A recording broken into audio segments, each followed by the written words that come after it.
ಮೈಸೂರಿನ ಚಾಮರಾಜ ಕ್ಷೇತ್ರದ ಮೇಲೆ ಪ್ರತಾಪ್ ಸಿಂಹ ಕಣ್ಣಿಟ್ಟಿದ್ದಾರೆ. ಟಿಕೆಟ್ ಯಾರಿಗೆ ಅಂತ ನಿರ್ಧಾರ ಮಾಡೋದು ಹೈಕಮಾಂಡ್. ಪ್ರತಾಪ್ ಸಿಂಹಗೆ ಮಾಜಿ ಶಾಸಕ ಎಲ್ ನಾಗೇಂದ್ರ ತಿರುಗೇಟನ್ನ ಕೊಟ್ಟಿದ್ದಾರೆ. ಪ್ರತಾಪ್ ಸಿಂಹಗೆ ಟಿಕೆಟ್ ನೀಡೋ ಬಗ್ಗೆ ಅರಿವಿರಬೇಕಿತ್ತು.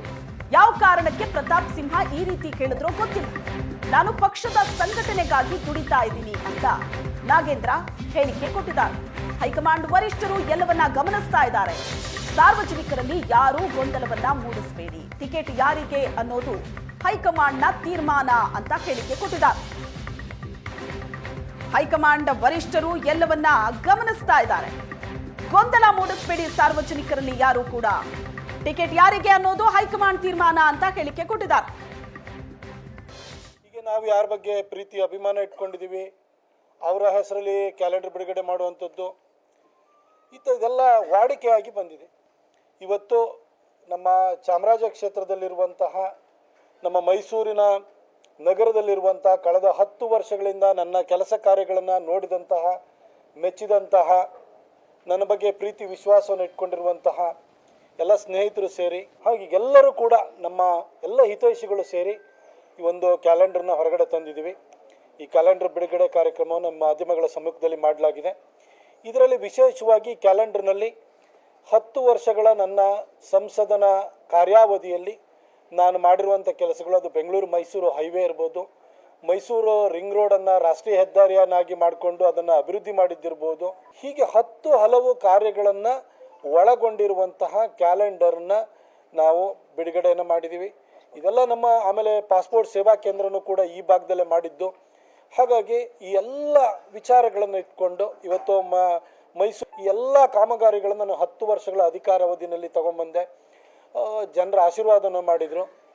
ಹಾಗಾಗಿ ಈ ಒಂದು ಅಭಿವೃದ್ಧಿ ಕಾರ್ಯಗಳು ನಾವು ತಂದಿರ್ತೀವಿ, ಒಂದೊಂದು ಸರಿ ಜನರ ಒಂದು ಸ್ಮೃತಿ ಪಟಲದಿಂದಲೂ ದೂರ ಆಗಬಾರ್ದು, ಅವರ ನೆನಪಿಂದಲೂ ದೂರ ಆಗಬಾರ್ದು.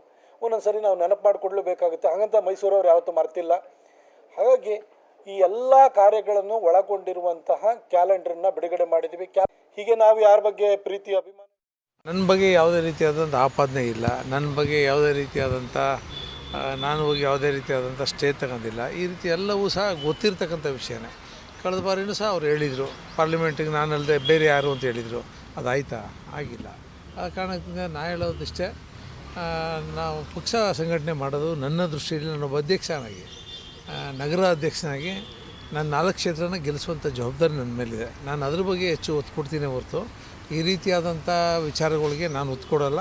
ಯಾಕೆಂದರೆ ರಾಜ್ಯದ ವರಿಷ್ಠರು ಈಗಾಗಲೇ ಅದನ್ನೆಲ್ಲ ಗಮನಿಸ್ತಾ ಇದ್ದಾರೆ. ನಮ್ಮ ರಾಜ್ಯದ ವರಿಷ್ಠರಿರ್ಬೋದು, ರಾಷ್ಟ್ರ ವರಿಷ್ಠರಿರ್ಬೋದು, ಅದನ್ನೆಲ್ಲವನ್ನು ಸಹ ಗಮನಿಸ್ತಾರೆ. ನಾನು ಸೋತಿರ್ತಕ್ಕಂಥದ್ದು ತುಂಬ ನೇರ ಮಾರ್ಜಿನ್, ತುಂಬ ಕಡಿಮೆ ಅಂತರದಲ್ಲಿ ನಾನು ಸೋತಿರ್ತಕ್ಕಂಥದ್ದು. ಕಳೆದ ಬಾರಿ ನಾನು ಸೋತರೂ ಸಹ ಗೆದ್ದಂಥ ಸಂದರ್ಭದಕ್ಕಿಂತ ಹೆಚ್ಚು 18,500 ಓಟನ್ನು ಹೆಚ್ಚು ಮತ ಪಡೆದಿರ್ತಕ್ಕಂಥವ್ರು ನಾನು. ಅದರಿಂದ ಅವರು ಸಹ ಅರ್ಥ ಮಾಡ್ಕೋಬೇಕು. ಅವರು ಯಾರೂ ಸಹ ಪಕ್ಷದ ಇತಿಮಿತಿಗಳನ್ನ ಮೀರಿ ಹೋಗುವಂಥದ್ದು ಆಗಬಾರ್ದು. ನಮ್ಮ ಕಾರ್ಯಕರ್ತರಲ್ಲಿ ಗೊಂದಲ ಬೇಡ ಅನ್ನೋಕ್ಕೋಸ್ಕರ ನಾನು ಕ್ಲಾರಿಫೈ ಮಾಡ್ತಾಯಿದ್ದೀನಿ ನಿಮ್ಮ ಮೂಲಕ. ಯಾವುದೇ ರೀತಿಯಾದಂಥ ಗೊಂದಲಗಳು ಬೇಡ, ಸಾರ್ವಜನಿಕರು ಗೊಂದಲ ಮಾಡೋದು ಬೇಡ. ನಾವು ಯಾರು ತೀರ್ಮಾನ ಮಾಡೋದು ಅಂತಿಮವಾಗಿ ನಮ್ಮ ರಾಷ್ಟ್ರದ ಹೈಕಮಾಂಡ್ ಇದೆ, ಭಾಳ ಬಲಿಷ್ಠವಾದಂಥ ಹೈಕಮಾಂಡ್ ಇದೆ, ಅದು ತೀರ್ಮಾನಗಳನ್ನ ಮಾಡ್ತದೆ ಅಂತಕ್ಕಂಥದ್ದು ನನ್ನ ಉದ್ದೇಶ. ನನ್ನ ಬಗ್ಗೆ ಚಾಮರಾಜ ಕ್ಷೇತ್ರದ ಟಿಕೆಟ್ಗಾಗಿ ಬಿಜೆಪಿ ನಾಯಕರ ನಡುವೆ ಕಿತ್ತಾಟ ನಡೀತಾ ಇದೆ. ಟಿಕೆಟ್ ಹೈಕಮಾಂಡ್ ನಿರ್ಧಾರ ಮಾಡುತ್ತೆ ಅಂತ ಸಂಸದ ಯದುವೀರ್ ಹೇಳಿಕೆ ಕೊಟ್ಟಿದ್ದಾರೆ. ಟಿಕೆಟ್ ಹಂಚಿಕೆ ನಿರ್ಧಾರ ಮಾಡೋದು ರಾಜ್ಯ, ರಾಷ್ಟ್ರದ ವರಿಷ್ಠರು. ಎಲ್ಲರೂ ಒಗ್ಗೂಡಿ ಪಕ್ಷಕ್ಕಾಗಿ ಕೆಲಸ ಮಾಡೋದು ಆದ್ಯತೆ ಆಗಬೇಕು.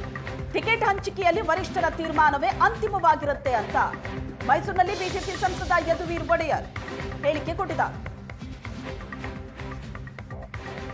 ನಮ್ಮ ಪಕ್ಷದಲ್ಲಿ ಬಹಳ ಸ್ಪಷ್ಟವಾದಂಥ ಒಂದು ಪ್ರಕ್ರಿಯೆ ಇದೆ. ಇದು ನಮ್ಮ ಸೂಕ್ತವಾದಂಥ ಸಮಿತಿಯಲ್ಲಿ ಕೇಂದ್ರದ ವರಿಷ್ಠರಿರ್ಬೋದು, ರಾಜ್ಯದ ವರಿಷ್ಠರಿರ್ಬೋದು ಕೂತ್ಕೊಂಡು ಯಾರು ಅರ್ಹರು, ಯಾರಿಗೆ ಒಂದು ಒಳ್ಳೆ ಜನರಲ್ಲಿ ಒಂದು ಅಭಿಪ್ರಾಯ ಇದೆ, ಅವ್ರು ಆಯ್ಕೆ ಮಾಡಿಕೊಂಡು ಅವ್ರಿಗೆ ಟಿಕೆಟ್ ಕೊಡುವಂಥದ್ದು ಒಂದು ಪ್ರಕ್ರಿಯೆ ಇದೆ. ನಾವು ಯಾರು ಕೊಡ್ತಾರೋ ಇಲ್ವೋ ಅಂತ ಹೇಳುವಂಥದ್ದು ನಮ್ಮ ಯಾರಲ್ಲೂ ಕೂಡ ಆ ಒಂದು ಹೊಣೆ ಇಲ್ಲ. ಅವ್ರವ್ರು ಮಾಡ್ಕೊಳ್ಳುವಂಥದ್ದು ಪ್ರಕ್ರಿಯೆಗೆ ನಾವೆಲ್ಲ ತಕ್ಕ ಒಂದು ಹೋರಾಟ ಮಾಡ್ತೀವಿ. ಎಲ್ಲರಿಗೂ ವಾಕ್ ಸ್ವಾತಂತ್ರ್ಯ ಇದೆ, ಎಲ್ಲರಿಗೂ ತಮ್ಮ ಅಭಿಪ್ರಾಯ ಸಲ್ಲಿಸೋದಕ್ಕೆ ಸಂಪೂರ್ಣವಾದಂಥ ಸ್ವಾತಂತ್ರ್ಯ ಇದೆ. ಅವ್ರು ಮಾಡ್ಕೋತಾ ಇದ್ದಾರೆ ಅಷ್ಟೇ.